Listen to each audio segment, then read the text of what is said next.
Hello student, yes study knowledge point में आपका स्वागत है। आज के इस वीडियो में हम लोग देखने चल रहे हैं गोलीय दर्पण के लिए यानी स्फेरिकल मिरर के लिए एफ और आर में रिलेशन, यानी स्मॉल एफ और कैपिटल आर में रिलेशन। यानी हम लोग देखने चल रहे हैं relation between radius of curvature means capital R और focal length of a spherical mirror. ठीक है, तो चलिए इस रिलेशन को देखने के लिए हम लोग पहले क्या देखेंगे, रिलेशन बिटवीन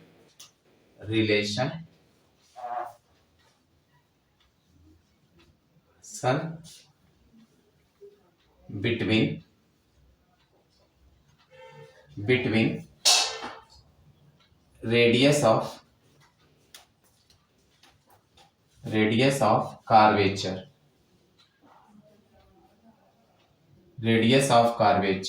एंड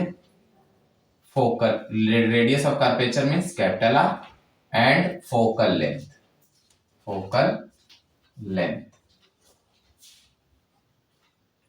लेंथ यानी स्मॉल एफ। ठीक, तो ये चीज हम लोग देखने चल रहे हैं, यानी वक्रता, त्रिज्या और फोकस दूरी यानी वक्रता त्रिज्या मीन्स कैपिटल आर, फोकस दूरी मीन्स स्मॉल एफ में संबंध पढ़ने चाहिए। वक्रता त्रिज्या और फोकस दूरी में संबंध देखेंगे। ठीक है, इसके लिए हमें फिर स्टूडेंट, हमारे पास दो तरह के मिरर होते हैं। स्फेरिकल मिरर की बात करें तो स्फेरिकल मिरर दो टाइप के होते हैं, कॉन्वेक्स मिरर और एक होता है कॉनकेव मिरर, यानी एक होता है उत्तल दर्पण और दूसरा होता है अवतल दर्पण। ठीक है, तो हम इनमें से कोई एक मिरर को लेकर के इस पे स्टडी करेंगे। तो हम बेसिकली एक मिरर ले रहे हैं जिसका नाम है अवतल दर्पण यानी कॉनकेव मिरर। तो ये हमारे पास एक कॉनकेव मिरर है। ठीक, ये इसका अपर्चर पोर्शन है m और n। ठीक, ये इसका क्या है, प्रिंसिपल एक्सिस, और ये पॉइंट क्या है, P। ठीक, अब हम क्या करते हैं, यहां से एक रे जा रही है जिसको हम लोग बोलते हैं इंसिडेंट रे। ठीक, ये जाने के बाद जब लौटेगी तो ये हमेशा फोकस से लौटेगी। कहां से लौटेगी, फोकस से। जिस पॉइंट से रिटर्न हो रही है इसको बोलेंगे फोकस। ठीक, और दूसरा क्या करेंगे, इसके बीच में हम लोग क्या करते हैं, एक नॉर्मल शो कर लेते हैं। तो ये नॉर्मल जिस पॉइंट पे जाके गिरेगा इसको हम लोग बोलते हैं सेंटर ऑफ कर्वेचर, वक्रता केंद्र।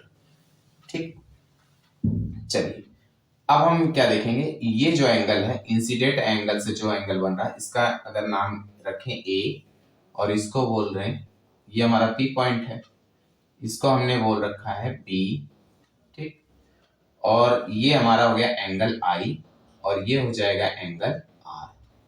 ठीक है, इसको बोलेंगे रिफ्लेक्टेड रे और इसको बोलेंगे इंसिडेंट रे, और ये हमारी लाइन है जिसको हम लोग बोलते हैं प्रिंसिपल एक्सिस। ये इसके पैरेलल होगी, ये दोनों लाइनें क्या होंगी, पैरेलल होंगी। ठीक है, चलिए अब स्टार्ट करते हैं। सबसे पहला काम हमने क्या देखना है, ये चीज जानिए, P है पोल, और इसको अगर हम इसे मिला देते हैं तो ये एक पॉइंट हो गया M, नहीं इसे कोई नया नाम दे देते हैं, E रख देते हैं। ठीक है, चलिए अब अगर हम P से पॉइंट की बात करें तो P से F का जो डिस्टेंस होगा इसको हम लोग बोलते हैं फोकल लेंथ। ठीक है, यानी स्मॉल f, क्या बोलेंगे, स्मॉल f, फोकल लेंथ हो गया। और C से जो डिस्टेंस होगा इसको हम लोग बोलते हैं कैपिटल R, P तक की दूरी को, यानी C से P की दूरी को हम लोग बोलेंगे कैपिटल R और P से F की दूरी को बोलेंगे स्मॉल f। ठीक है, ये हमें पता होना चाहिए। ठीक है, अब आगे स्टार्ट करते हैं। क्या शुरू करेंगे, सबसे पहला काम हम लोग लिखेंगे law of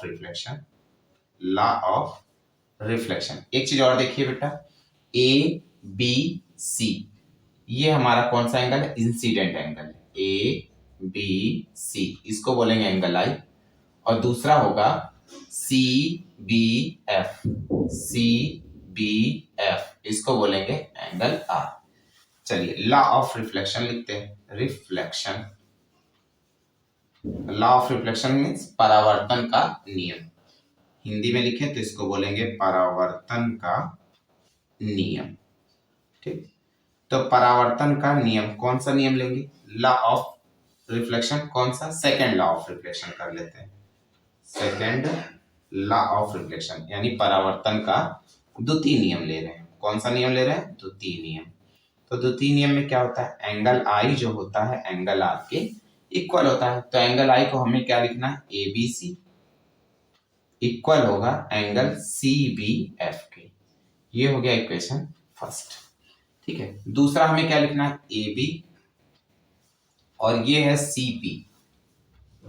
A B parallel है सी पी के एंड बी सी जो है वो ट्रांसवर्सल लाइन है। B C is a transversal line. Transversal line यानी ट्रांसवर्सल लाइन में तिर्यक रेखा है। ठीक है, ए बी और सी पी जो है वो पैरेलल लाइन है और बी सी जो है वो ट्रांसवर्सल लाइन है। तो क्या होगा? तब हमें इसमें अल्टरनेट एंगल शो करना है। तो अल्टरनेट एंगल क्या होगा? A B C. क्या लिखेंगे? एंगल ए बी सी होगा क्या? बी सी एफ के। बी सी एफ के ये हमारा कौन सा है? अल्टरनेट एंगल है। कौन सा एंगल है? अल्टरनेट एंगल है। नेट एंगल यानी एकांतर कोण इसको बोलते हैं। ठीक है, तो ये एकांतर कोण हो गया। इसको बना लेंगे इक्वेशन सेकेंड। अब फर्स्ट एंड सेकंड को ध्यान से देखिए, तो इसका लेफ्ट हैंड साइड इक्वल है तो देन राइट हैंड साइड भी क्या होगा? इक्वल होगा। यानी from equation first and second तो क्या होगा? एंगल सी बी एफ, क्या लिखेंगे? सी बी एफ इक्वल होगा बी सी एफ के। बी सी एफ के यानी आप इसको अलग करिए तो इसको समझिए, ये है एंगल बी, इसको क्या बोलेंगे? सी एफ के बीच में एंगल बी है तो ये हो गया एंगल बी, और बी और एफ के बीच में एंगल सी है। यानी एंगल बी, देखो बेटा ये है एंगल बी और ये है एंगल सी, यानी ये एंगल और ये एंगल दोनों आपस में क्या हो गए? इक्वल हो गए।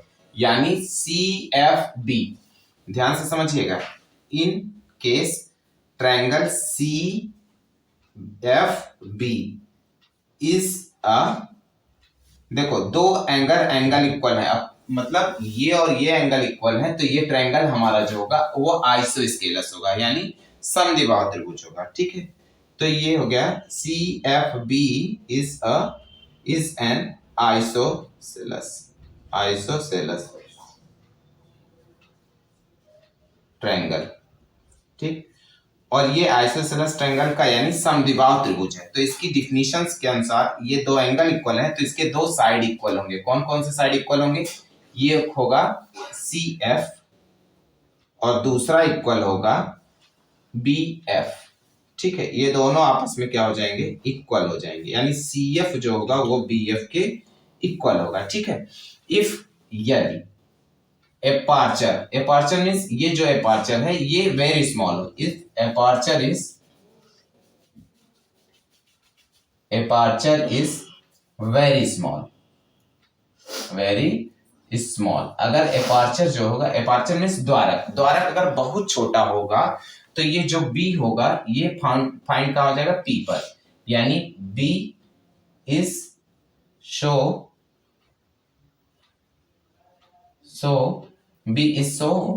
द पॉइंट P, यानी B कहां शो होने लगेगा? P पर शो होने लगेगा। तो यानी अब हम जहां पर बी एफ लिख रहे थे वहां पर अब हम लोग क्या लिखेंगे? पी एफ लिखेंगे, यानी C F is equal to क्या हो जाएगा? P F. ठीक, अब ध्यान से समझिएगा बेटा, अब हमें क्या करना? C से F की दूरी निकालनी है लेकिन P से लेनी है। तो इसको P से अगर लेते हैं तो क्या लिखेंगे? PC।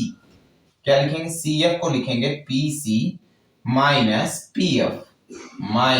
PF is equal to क्या हो गया? PF। यानी PC में से अगर PF को सब्ट्रैक्ट कर दें तो CF मिलेगा, तो ये हो गया CF। यानी CF को हम लोग PC माइनस PF लिख लिया और PF है ये। अब क्या करेंगे? PC इज इक्वल टू हो जाएगा PF प्लस PF, ऐड करेंगे तो क्या हो जाएगा? PC is equal to 2PF। ठीक है, अब PC की वैल्यू देखिए ध्यान से स्टूडेंट, PC की वैल्यू हम यहां लिख चुके हैं। P से C की दूरी कितनी है? F है, R है। P से C की दूरी कितनी है? R, तो इसकी जगह पे R लिखेंगे इज इक्वल टू पी से एफ की दूरी क्या है, स्मॉल एफ, तो ये हो गया एफ, यानी are is equal to 2f, यानी small F is equal to capital R upon 2, यानी ये हमारा रिलेशन है, रिलेशन बिटवीन क्या है, रेडियस ऑफ कर्वेचर और फोकल लेंथ। तो ये हमारा क्या है, focal length, F means focal length और आर मींस हो गया रेडियस ऑफ कर्वेचर, यानी हमने ये रिलेशन पा लिया, F is equal to R upon 2। समझ में आया स्टूडेंट? तो इस तरह से हम लोगों ने आज के लेक्चर वीडियो में क्या देखा कि वक्रता, त्रिज्या और फोकस दूरी के बीच में संबंध किस दर्पण से, इसका नाम है कॉनकेव मिरर से। ठीक है, अब इसका स्क्रीनशॉट लीजिए।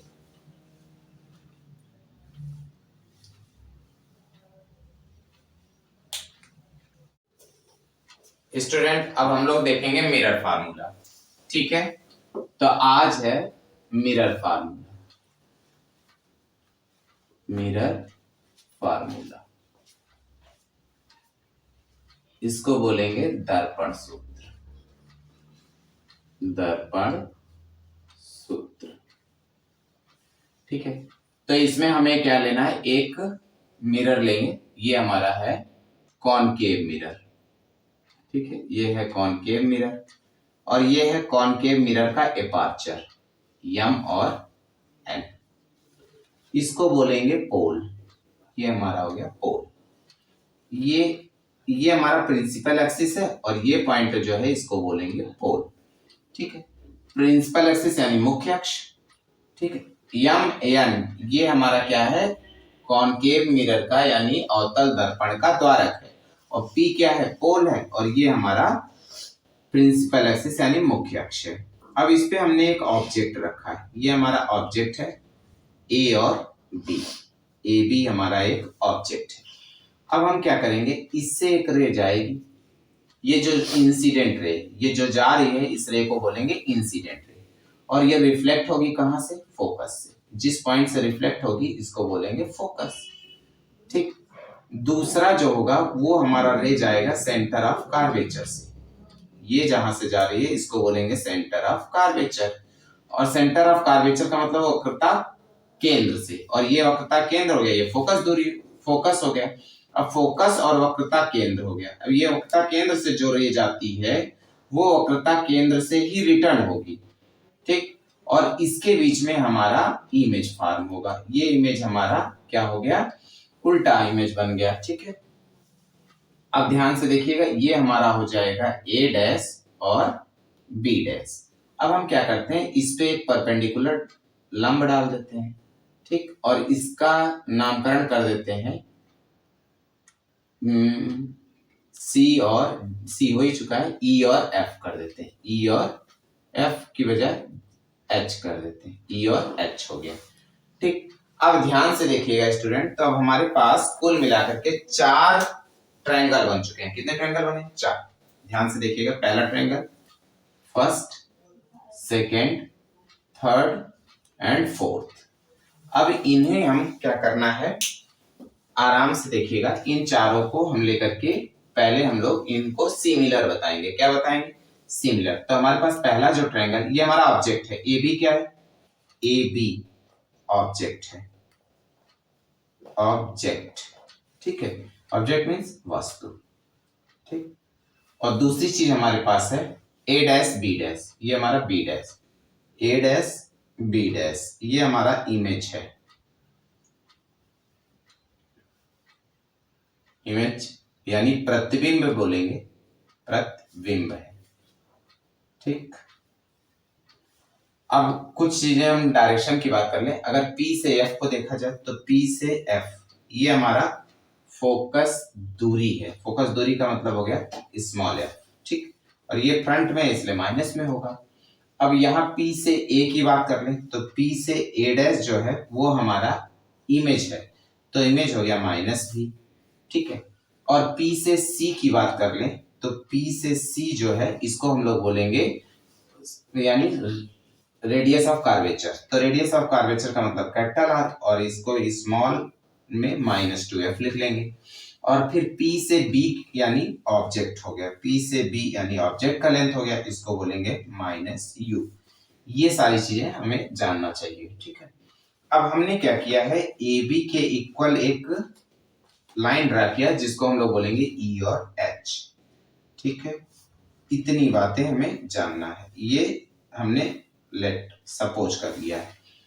अब हमारे पास चार ट्रायंगल है, तो पहले हम दो ट्रायंगल को लेते हैं। इन ट्रायंगल कौन कौन सा ट्रायंगल ले रहे हैं, A C B, A C B, and दूसरा ट्रायंगल हम लेंगे B dash A dash C, B dash A dash सी।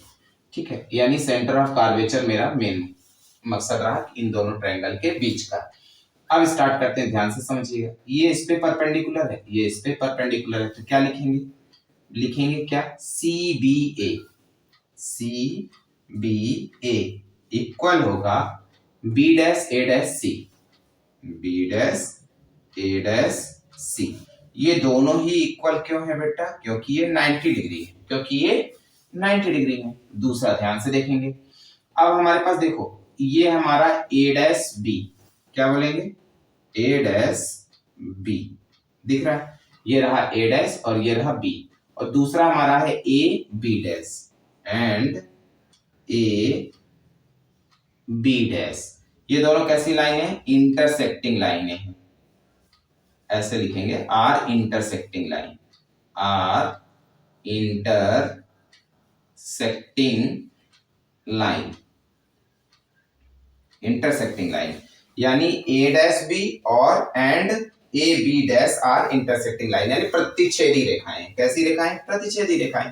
तो इसका मतलब ये और ये दोनों एंगल क्या होंगे, वर्टिकली अपोजिट एंगल, इसलिए इक्वल होंगे। तो क्या लिखेंगे, बी सी ए, क्या लिखेंगे, बी सी ए इक्वल होगा बी डैश सी ए डैश के, बी डैश सी ए डैश के।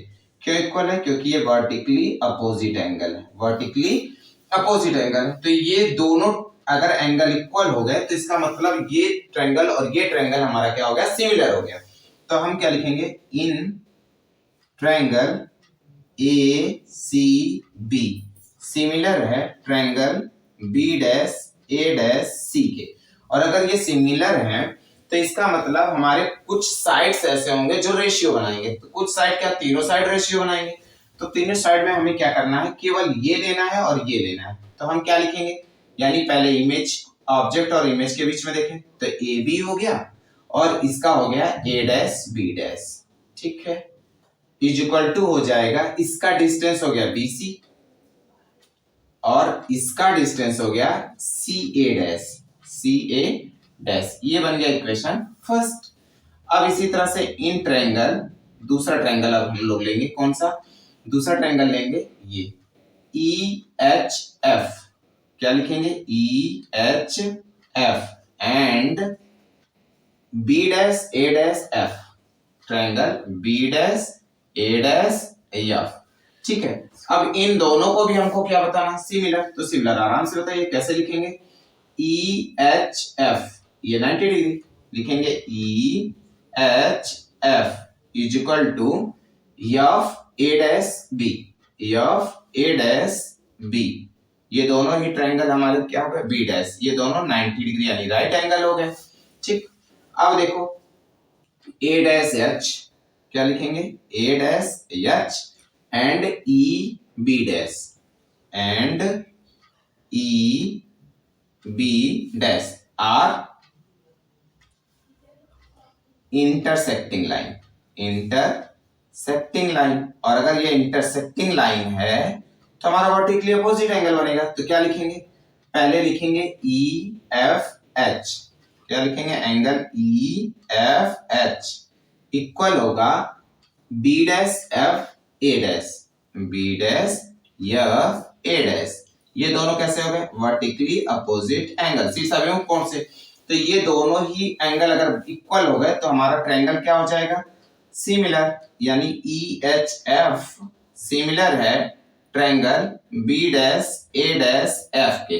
और अगर ये सिमिलर है तो इसका मतलब ये दोनों ट्रायंगल क्या हो गए, सिमिलर हो गए। और सिमिलर का मतलब हो गया कि इसके साइड्स जो होंगे वो रेशियो फाइंड आउट करेंगे। तो रेशियो फाइंड आउट करिए, तो इसका हो गया ए डैश बी डैश और इसका हो गया ई एच। तो पहले लिखेंगे E H upon A dash B dash is equal to, ठीक है, यहां से हो गया बड़े वाले का F H is equal to A dash F, ठीक है स्टूडेंट। अब ध्यान से देखिएगा EH जो है, देखिएगा EH जो है वो AB के इक्वल है, यानी EH इक्वल है AB के। अगर EH इक्वल है तो EH की जगह पर हम क्या रखेंगे AB, यानी AB upon A dash B dash is equal to हो गया FH upon A dash F, ये हो गया इक्वेशन सेकेंड।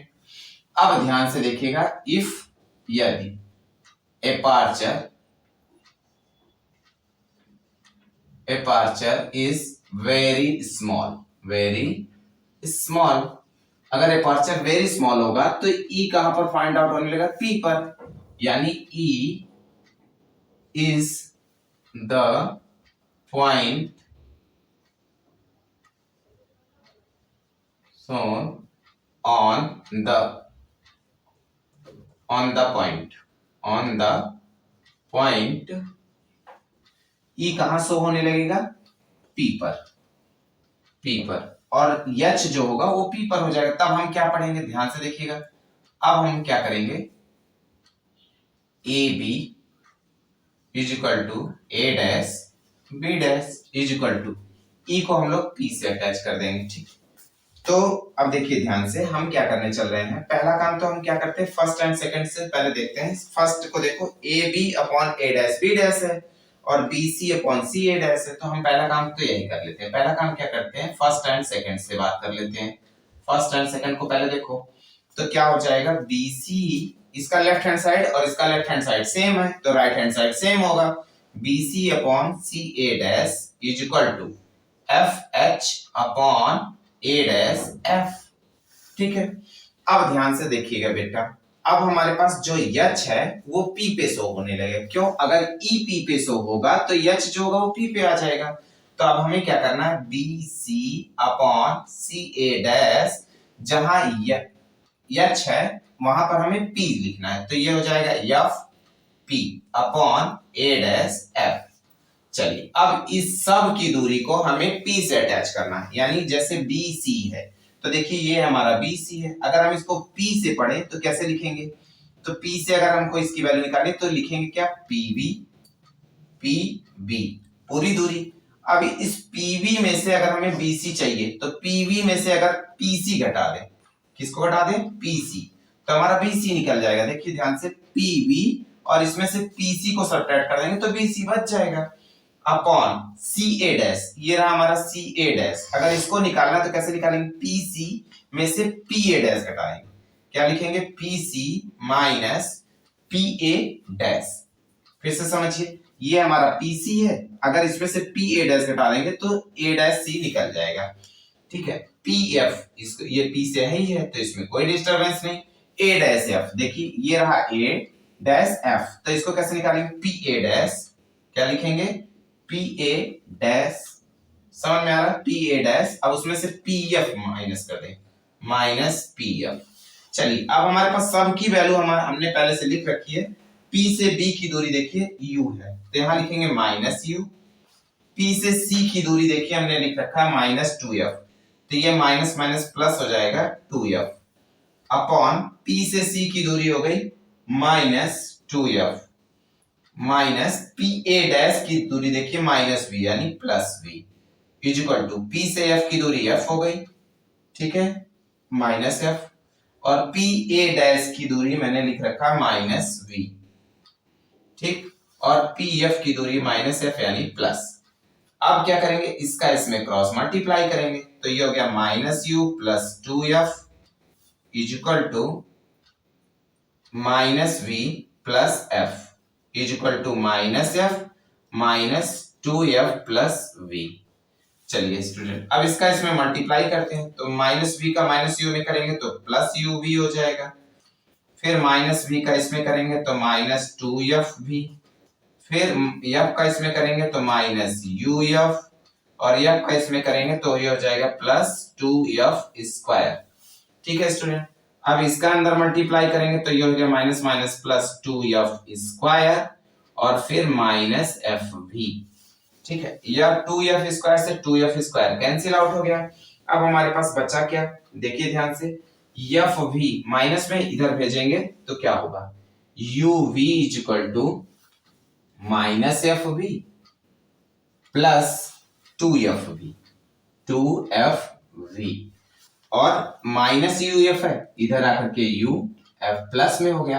अब क्या करेंगे, uv -2fv में से fv कम कर लीजिए, घटा दीजिए, सब्ट्रैक्ट करिए, तो ये हो गया fv प्लस uf।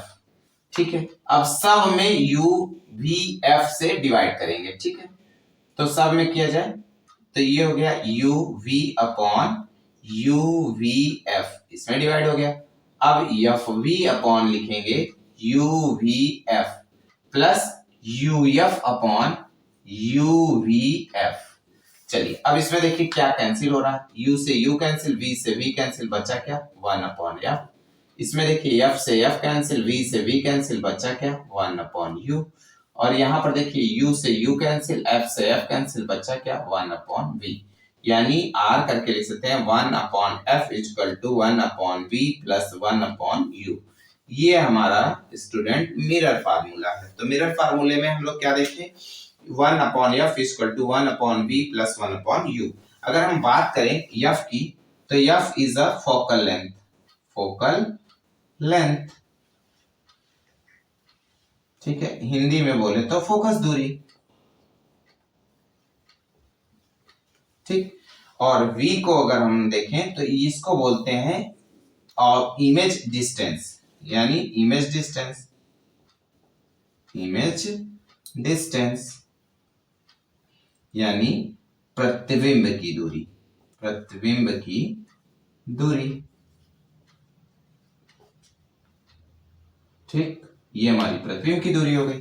और u की बात करें तो ये हमारा क्या है, इमेज नहीं, object distance, object distance, distance यानी वस्तु की दूरी। ठीक है, कहीं कहीं बुक में वस्तु को बिंब भी लिखते हैं। ठीक, तो इस तरह से हम लोगों ने इस मिरर फार्मूले को क्या किया, प्रूव किया। ठीक है, अब इसका स्क्रीनशॉट ले लीजिए और इसको अच्छी तरह से स्टूडेंट तैयार कर लीजिए। अगर इसमें कहीं भी आपको दिक्कत आती है तो आप कमेंट बॉक्स में लिख सकते हैं। ठीक है, इस तरह से हम लोगों ने आज के लेक्चर वीडियो में हमने मिरर फार्मूला कंप्लीट किया। Thank you, have a nice day.